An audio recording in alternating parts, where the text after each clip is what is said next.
السلام علیکم دوستو، بابر اعظم نے مستقبل کے بارے میں بڑا اعلان کر دیا۔ پاکستان کے سابق کپتان بابر اعظم کا کہنا ہے کہ میں جہاں کھڑا ہوں اس سے مطمئن نہیں ہوں، ابھی اور بھی منازل طے کرنی ہیں۔ بابر اعظم نے بنگلہ دیش میں انٹرویو میں کہا کہ بنگلہ دیش پریمیئر لیگ کھیلنے سے ان کنڈیشنز میں اسپنر کھیلنے کا تجربہ مل رہا ہے۔ انہوں نے انٹرویو میں کہا کہ بی پی ایل میں کوالٹی اسپنر ہیں، وکٹیں آسان نہیں ہیں، ہر جگہ کی کنڈیشنز کا علم ہوتا ہے اور ان کنڈیشنز کے مطابق کھیلنے کی کوشش کرتا ہوں۔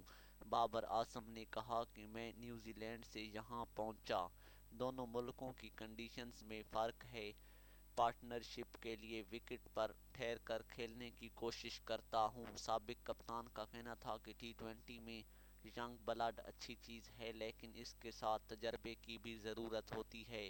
تجربہ کار کھلاڑی کو اندازہ ہوتا ہے کہ دباؤ میں کیسے کھیلنا ہے۔ بابر کا کہنا تھا کہ ایشین کھلاڑیوں کو آسٹریلیا، نیوزی لینڈ، انگلینڈ اور ساؤتھ افریقہ میں مشکل پیش آتی ہے، اس کا حل ایک ہی ہے، باؤنس اور پیس کے لیے خود کو تیار کریں۔ کور ڈرائیو میری سٹرینتھ ہے، یہ شاٹ کھیل کر میرے اعتماد میں اضافہ ہوتا ہے۔ ان کا مزید کہنا تھا کہ کور ڈرائیو کے لیے میں نے بڑی محنت کی ہے، اب کسی حد تک ماہر ہو گیا ہوں، میں جہاں کھڑا ہوں اس سے مطمئن نہیں ہوں، ابھی اور بھی منازل ہیں۔ بابر اعظم نے کہا کہ جب میں فلاپ ہوں تو کئی لوگوں سے بات کرتا ہوں، میں اپنی غلطیوں سے سیکھتا ہوں۔ ناظرین، اگر آپ بابر اعظم کے فین ہیں تو ویڈیو کو لائک کر دیں اور کامنٹ سیکشن میں اپنی رائے ضرور دیں، اور ایسی مزید ویڈیوز دیکھنے کے لیے ہمارے چینل کو سبسکرائب کر دیں۔ شکریہ۔